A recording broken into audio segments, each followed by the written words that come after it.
La logique et les catégories d'Aristote, préface par Jules Barthélemy Saint-Hilaire Suite. Ce serait sans doute ici le lieu de parler de Hegel et de son système prétendu logique. Mais Hegel n'a pas fait de logique proprement dite. Il lui a plu de confondre dans ce qu'il appelle la logique, la métaphysique, la philosophie tout entière, l'intelligence de l'homme avec tous ses développements, l'histoire même de l'humanité. Au milieu de cet immense chaos apparaissent quelques théories logiques, une exposition du syllogisme où les figures sont nettement réduites à 3, d'après les formules aristotéliciennes, mais avec déplacement de leur ordre en vertu de principes qu'Aristote n'aurait certainement pas avoués. Ce n'est là de la logique que de nom, et l'on pourrait tout aussi bien omettre Hegel sous ce rapport que Fichte et Schelling, qui tous deux ont laissé la logique complètement de côté. Hegel n'a pas renouvelé la science, comme l'enthousiasme de ses disciples l'a parfois proclamé. Il l'a dénaturée, malgré les avertissements de Kant, et en la faisant la première des sciences, ou pour mieux dire, la seule science, il l'a tuée. Voilà donc le grave enseignement que l'histoire nous donne. Ramus, Bacon, organes l'un et l'autre des besoins de réforme, ont mal compris, bien qu'à des degrés divers, la réforme qui était à faire. Descartes seul l'a bien comprise, et de plus il l'a fait dans son principe. Mais il n'a pas suivi ce principe dans ses applications trop étendues pour qu'un seul génie, même le sien, pût les embrasser toutes. La première tentative faite pour explorer ce champ nouveau a échoué dans ce résultat le plus général. Kant voulait décrire l'entendement, en montrer les éléments et la vraie puissance. Il a inventé les faits plutôt qu'il ne les a observés, et il a nié en définitive la puissance de la raison qu'il a condamnée au scepticisme. Descartes et Kant ont laissé la logique d'Aristote entière, ils étaient trop sages pour la détruire ou même la mutiler. Et cette réserve nécessaire aurait dû prouver aux sceptiques allemands que la raison humaine, qui avait produit cet inébranlable dogmatisme, n'était pas aussi impuissante qu'ils voulaient bien le dire. On peut voir maintenant avec la plus grande clarté ce que doit faire l'école à laquelle nous appartenons. D'abord et avant tout, elle est cartésienne par son principe. L'autorité de la raison est le fondement sur lequel elle s'appuie, parce que sans ce fondement, il n'y a point de liberté, c'est-à-dire de philosophie. Elle est cartésienne en déclarant que la psychologie est le point de départ de toute recherche vraiment philosophique. Son passé, les luttes qu'elle a soutenues depuis 30 ans, la connaissance profonde qu'elle a de l'histoire et de toutes les méthodes si vainement tentées, même de nos jours, en dehors de la méthode psychologique, tout la ramène et la rattache à Descartes.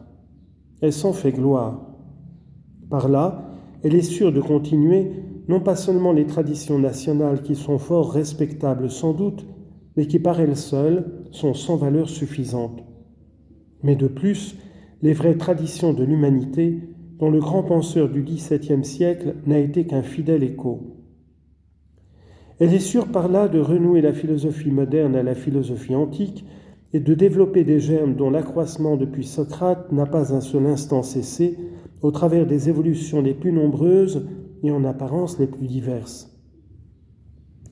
À ses yeux, c'est Descartes qui a donné définitivement à l'esprit la pleine possession de lui-même, si longtemps cherché, et elle pourrait dire, si elle ne craignait de parodier un trop fameux axiome, hors du principe cartésien, point de salut.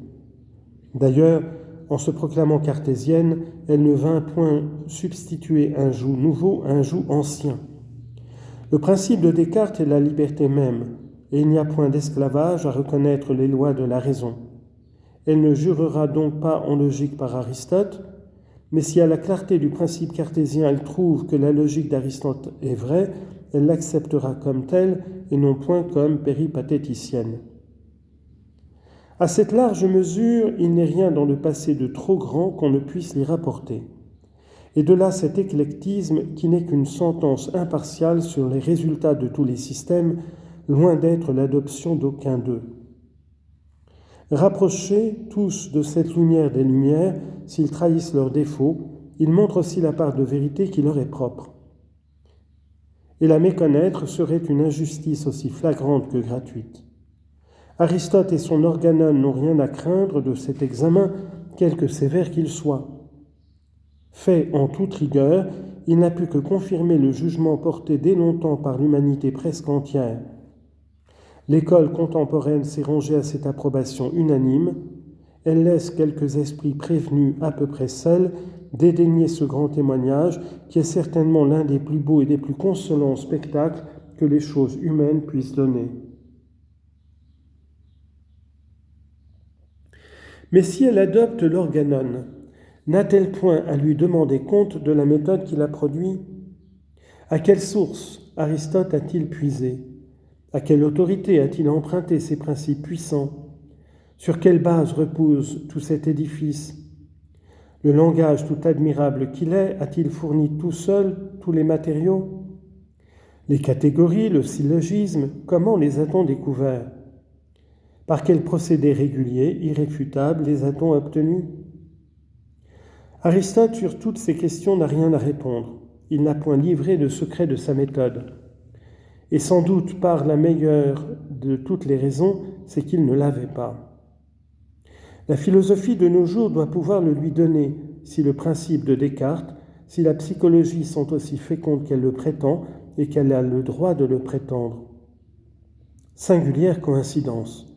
Kant, à la fin du XVIIIe siècle, n'a pas pu s'exposer sa méthode que ne l'a fait Aristote. Et toutes les questions si graves qu'on vient d'adresser aux philosophes grecs, on peut à titre égal les adresser aux philosophes allemands. Mais Kant ici est beaucoup moins excusable. Au temps du criticisme, la philosophie avait 2000 ans de plus. Elle avait surtout l'enseignement de Descartes. Le criticisme est presque impardonnable de ne l'avoir pas entendu. Procéder à la critique de la raison pure sans indiquer son point de départ et sans l'affermir en l'indiquant, c'est une contradiction dont la philosophie allemande ne s'est pas fait faute d'imiter le funeste exemple. Aristote a du moins pour lui l'excuse de son inexpérience. La méthode de Socrate et de Platon n'était qu'un germe qui ne devait point se développer si tôt. Le ferme fondement de la philosophie n'était point encore complètement mis à découvert. La philosophie, jusqu'à un certain point, s'ignorait encore elle-même. Au temps de Kant, il y avait 1 siècle et demi qu'elle s'appartenait avec toute connaissance de son principe et de ses devoirs. Il faut donc que l'école contemporaine établisse la logique sur la seule base qui la puisse porter, c'est-à-dire sur la psychologie. Elle a déjà tiré bien des conséquences importantes du principe cartésien. Elle lui a donné des développements considérables qu'elle avait préparés pour notre âge les efforts si divers à première vue et cependant si ressemblants au fond de toutes les écoles du XVIIIe siècle, les Écossais aussi bien que les Allemands. De l'étude de la conscience attentive, exacte, étendue, elle a tiré toute une psychologie, toute une morale, une métaphysique, une théodicée même, et surtout un système historique applicable à la philosophie, spécialement et en général à l'esprit humain tout entier. Elle a su trouver dans la conscience et les éléments de la nature de l'homme et les principes nécessaires à la connaissance du monde extérieur.